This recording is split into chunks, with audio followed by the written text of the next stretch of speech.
So the scene was set. There was the sword in the stone, Excalibur there, in the stone. And Merlin and Arthur. Merlin was there on his medieval bar stool. And it was time for Arthur to work the magic that he knew and take the sword from the stone and claim his position of being King of England. So he was there, looking at the sword in the stone, thinking about what he'd got to do.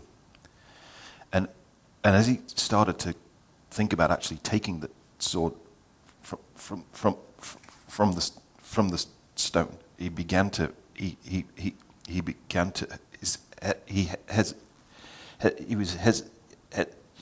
know what I mean, Chris? And you think he's gonna, no, he was like hesitating. Have you ever hesitated? Have you ever done that? I mean, not right now, but have you ever hesitated? He was almost like he was anchored to the spot, you know. So Merlin was looking on at all this and thought, poor Arthur, there must be something that I can do to help him with all the magic that I knew. And of course, in Merlin's day, it was thought that words were magic. And Merlin knew about the magic of words. So he looked at Arthur and he said, Arthur, how would you rather be instead? How would you like to feel instead? And no sooner had the words left Merlin's mouth and entered into Arthur's neurology, you could see certain things begin to change inside. And Arthur said, well, I want to stand there,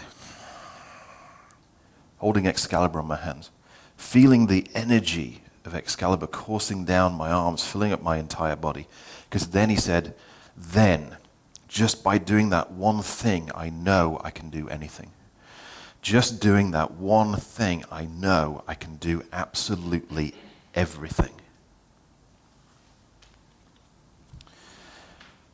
So Merlin sat there and he thought, okay, so how do I get him from here to here?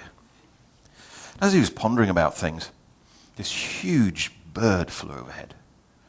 Because in those days they had bigger birds, you know, big birds.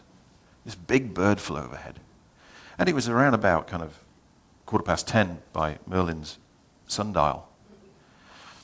And, you know, the bird had had breakfast earlier, you know, and he was feeling a little heavy for flying, so it was time to let go of some stuff, if you know what I mean. So it flew overhead, and it just happened to let go of its stuff as it was over the top of Merlin, and this... And it fell completely on Merlin's head. Oh, shit, he thought. It's interesting, though. Interesting learning to get from this is that even great magicians and great wizards do get dumped on every now and again. You need to realize that, you know.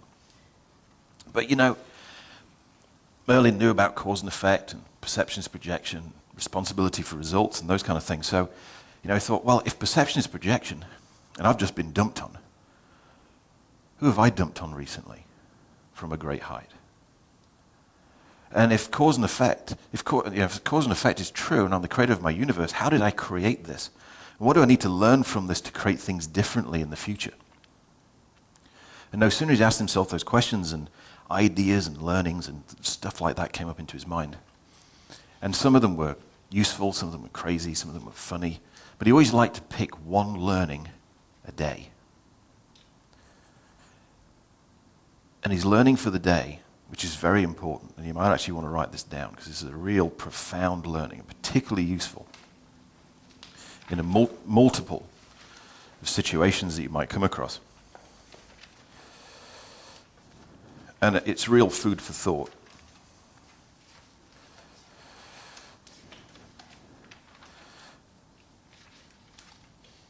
And the learning is this: never, never, never, never, never, never look up with your mouth open.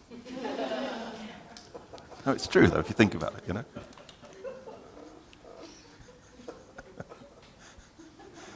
And, I think it's good that you get the learning without having to learn it personally, because it's just one of those things.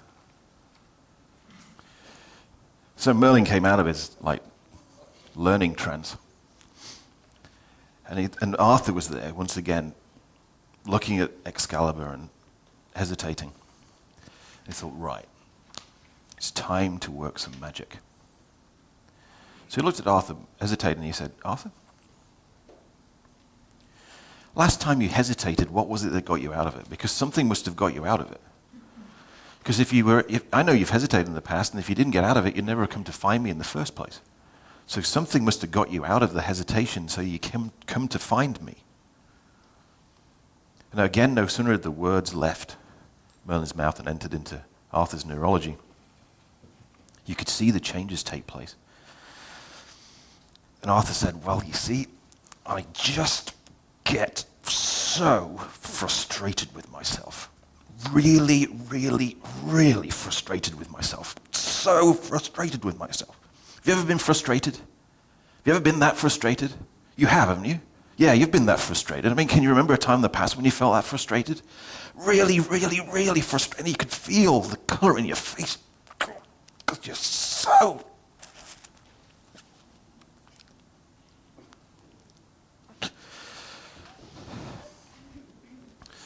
Now, Merlin thought, I better work fast because it's going to explode and make a mess.